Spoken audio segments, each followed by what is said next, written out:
자, 별난 MLB 이번에는 내셔널리그 서부지구 세 번째 팀의 프리뷰와 리뷰를 진행해 보도록 하겠습니다.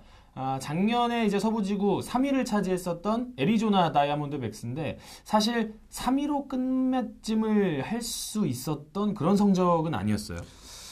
그렇죠. 네. 사실 9월 1일까지만 하더라도 이제 공동 1위인 상황에서 9월을 완전히 망쳐버렸죠. 맞아요. 그 시작은 이제 9월 초에 있었던 3연속 역전패를 당하면서 팀의 이제 모멘텀이라고 해야 될까요? 동기가 완전히 떨어지게 되면서 갑자기 추락을 하게 됐었죠. 그러니까 9월 1일까지만 해도 1위였다라는 건 뭐 사실 굉장히 좋은 페이스였는데 더 좋은 페이스로 끌고 올라갈 수 있었던 그런 동력을 골드슈미트가 초반에 만들어주질 못한 게 제일 큰 문제가 아닐까 싶거든요. 그러니까 골드슈미트가 후반기에는 거의 전성기 이상의 활약을 펼쳤는데 맞아요. 전반기 때 승수를 좀 더 많이 벌기 위해서는 골드슈미트가 기왕이면 전반기에도 잘해줬으면 얼마나 좋았을까 이런 얘기가 나올 수밖에 없고요.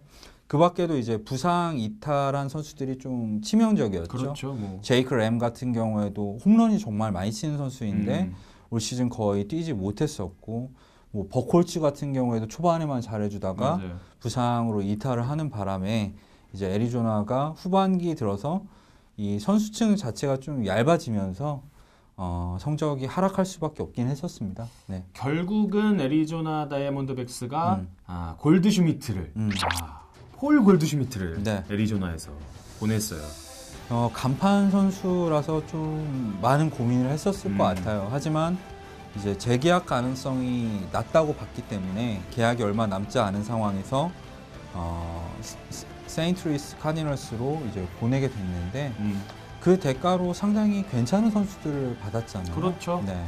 뭐 루크 위버 같은 경우에도 지난 시즌 성적은 좋지 않았지만 유망주 시절 평가라던가 이 구위만 놓고 봤을 때는 상당히 반등 가능성이 큰 투수라고 할 수 있겠고요. 네. 뭐 카슨 켈리 같은 경우에도 야디어 몰리나의 후계자라는 평가를 받았던 수비력이 굉장히 뛰어난 포수잖아요. 지난 시즌 타율이 1할이라고 하더라도 좀 메이저리그에서 좀 더 많은 기회를 받다 보면 성장할 가능성이 높은 선수라고 할 수 있다 보니까 뭐 이 두 선수를 메인칩으로 한 이 유망주 패키지는 상당히 괜찮았다고 보입니다. 네.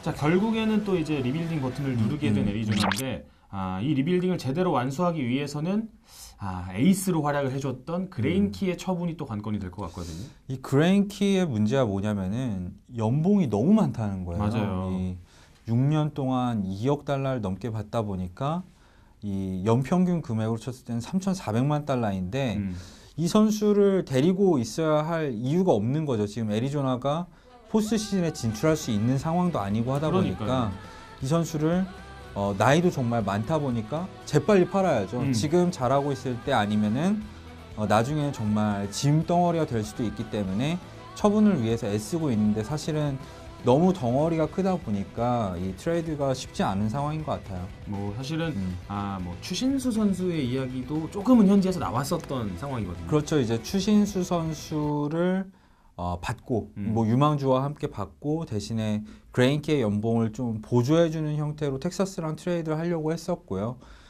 다른 팀들과의 트레이드도 대체로 그런 식으로 그러니까 연봉을 비슷하게 맞춰서 그래도 유망주라도 받을 수 있는 트레이드를 애리조나가 시도를 하고 있는 상황입니다. 그러니까 결국 뭐 그레인키 선수도 그레인키 선수입니다만 그것과 맞물려서 이제 코빈 선수도 잡지를 않았던 애리조나잖아요. 네, 그 얘기를 깜빡하면 빼놓을 뻔했네. 네. 패트릭 코빈이 올 시즌 성적이 지난 시즌 성적이 상당히 좋았어요. 맞아요.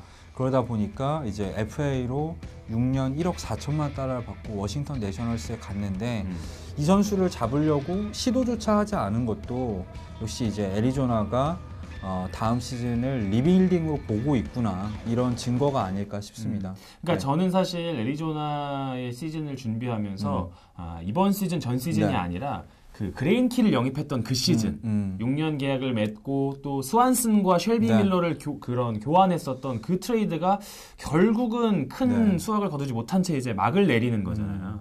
그게 이제 그레인키가 좀 아쉬운 게 지난 두 시즌은 잘했지만 영입 첫 해에 또 부진하면서 가장 중요했었던 맞아요. 한 해를 애리조나가 날려버린 게 좀 아쉬운 것 같아요.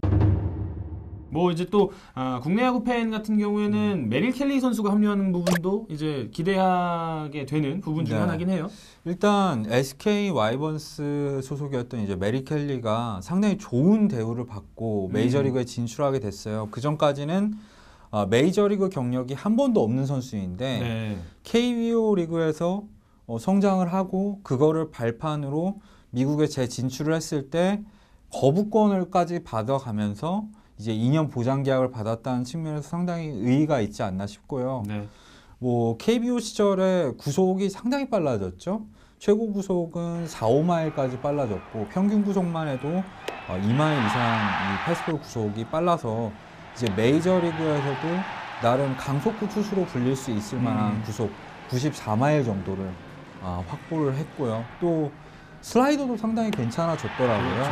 이 미국에 있을 때는 변화구가 상당히 이렇게 뛰어나진 않은 선수였는데 KBO 리그에서 슬라이더를 상당히 잘 다듬었다는 평가를 받는 게 아무래도 애리조나가 켈리를 영입한 이유 중에 하나가 아닐까 싶어요. 뭐 재작년 에릭 테임즈 선수의 케이스 때도 그랬지만 켈리 선수가 또 잘 해줘야 KBO 리그에서 잘한 선수들이 뭐 외국인뿐만 아니라 국내 선수들도 메이저리그 진출을 할 수 있는 그런 문을 잘 열어줄 수 있기를 바라야겠어요. 일단 켈리가 잘할 경우에는 우리나라 투수들이 좀 재평가를 받을 수 있지 않을까 저는 기대를 하고 있어요. 왜냐면은 켈리가 사실 우리나라에서 거둔 성적이 평균 자책점만 놓고 봤을 때는 그렇게까지 뛰어나지 않잖아요. 맞아요. 하지만 해외에서 이제 영입을 한 이유는 9위도 9위지만 우리나라가 굉장한 이 타고 투저 리그라는 거를 스카우트들 말을 들어보니까 충분히 인지를 하고 있는 상황이더라고요. 이런 상황에서 켈리가 만약에 메이저리그에서 잘한다 이러면 우리나라에서도 켈리랑 비슷한 성적을 거둔 선수들이 메이저리그에 진출할 수 있는 발판이 될 수 있는 거잖아요. 그 부분에 있어서 상당히 기대를 하고 있습니다. 네, 결국은 골드슈미트가 빠진 첫 해 그리고 패트릭 코빈이라는 에이스급 투수마저 내보낸 애리조나가 과연 2019 시즌을 어떻게 맞이할지 상당히 또 주목이 되는 이번 시즌이 되겠는데요. 저희와 함께 내셔널리그 서부지구 경기를 통해서 애리조나의 경기도 많은 시청을 부탁드리겠습니다. 네.